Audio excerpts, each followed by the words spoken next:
韩上的难堪还在继续筹备，而且新闻都已经报道出来了，我不知道这是为什么。我就知道今天来，不仅仅是吃饭喝茶那么简单。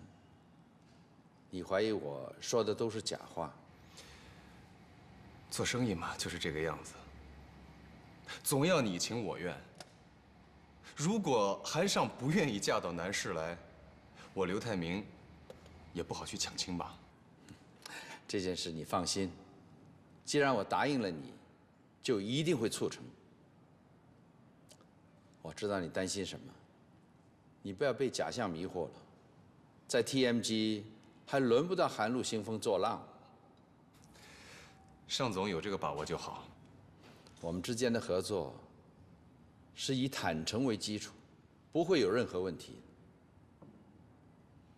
啊，你跟周田准备什么时候结婚？到时候一定要通知我，我送你一份大礼。谢谢尚总。这个事情只能顺其自然了。目前手头上还有很多事情要做，等条件成熟了再说吧。年轻人遇到真爱就要勇敢一点，紧紧地抓住，不要白白坐失良机啊！谢谢尚总的关心。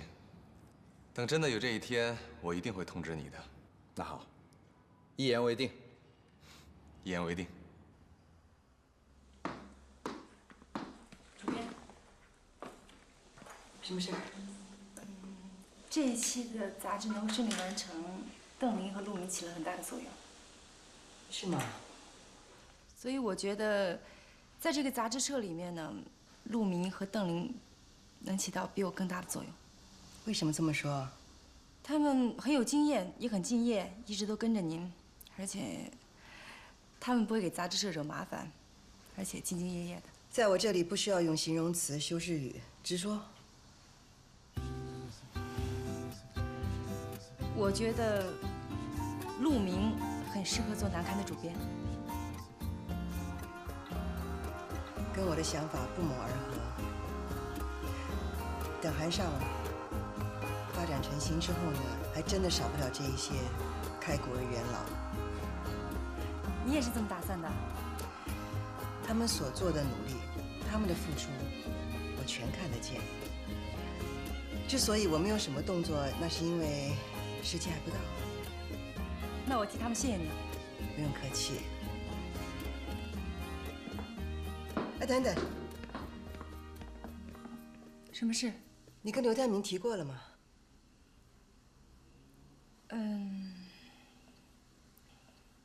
我还没有想好怎么开口。我等你的消息，明天告诉我结果如何。嗯。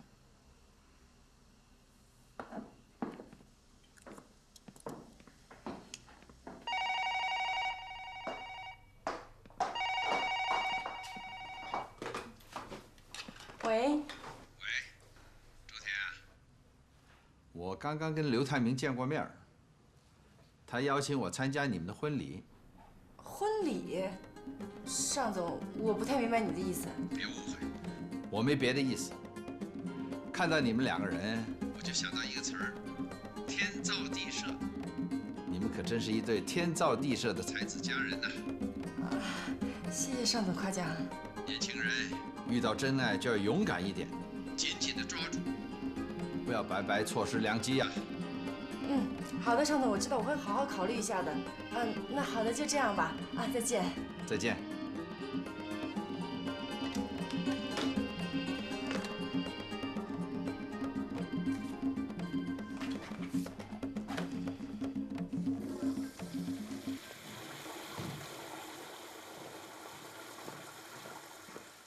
肖总监啊，你知道吗？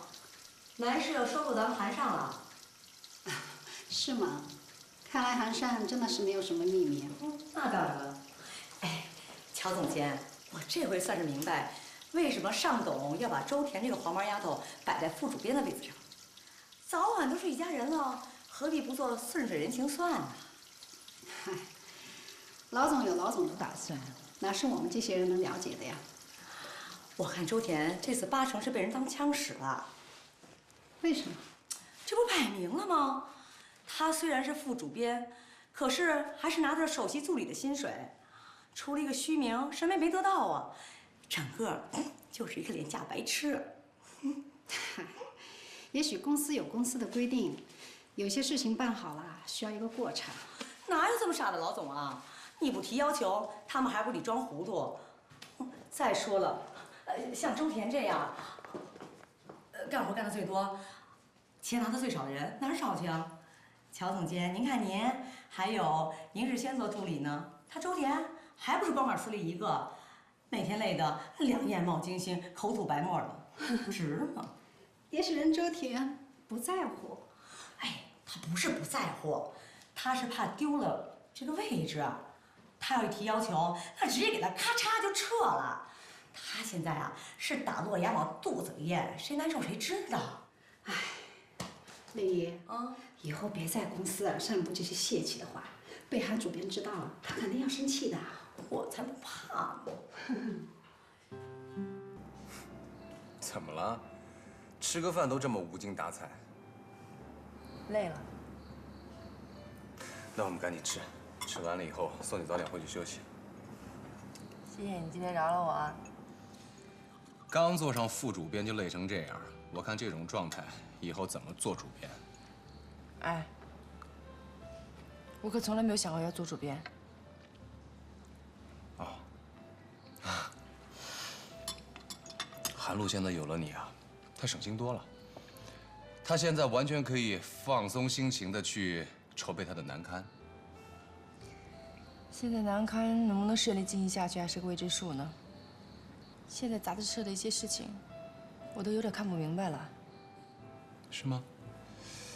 那你不妨说给我听听，我帮你分析分析。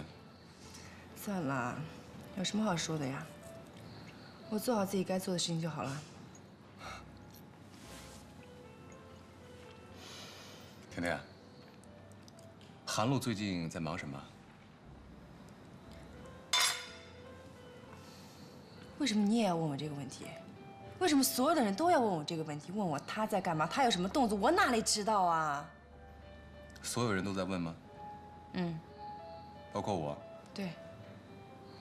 好，那这样，如果你想听一些关于我的什么事情，我可以全部告诉你。我该怎么相信你呢？难道说你能保证你说的每句话都是真心话？我可以对天发誓。那就更假了。那你怎么样才能相信我？泰明，我们不要聊这些了，好不好？我真的很累。OK，吃饭。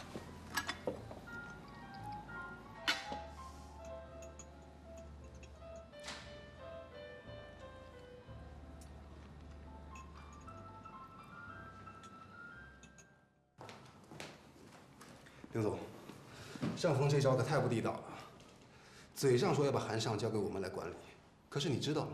韩露那边南刊还在紧锣密鼓的筹备啊，不会是他们两个串通好了吧？啊，一个呢让我们退出争取竞达的投资，另一个呢暗地里做手脚，准备打我们一个措手不及啊。事情恐怕没有这么简单吧？你所说的只是一面，从另一面看，韩露现在这么着急的筹备南刊，这里边一定大有文章。会不会是韩露和尚峰开始起内讧了？这非常有可能。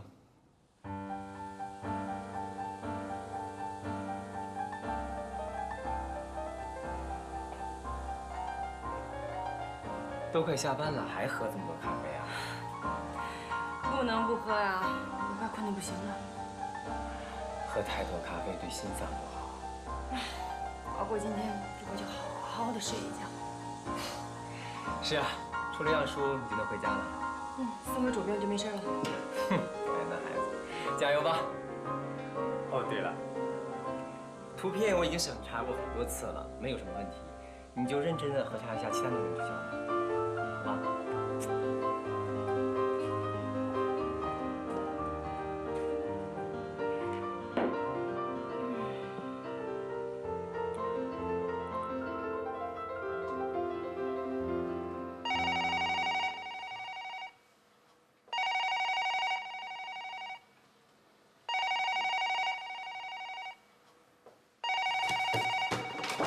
喂，啊，出来了，好的，我马上去拿。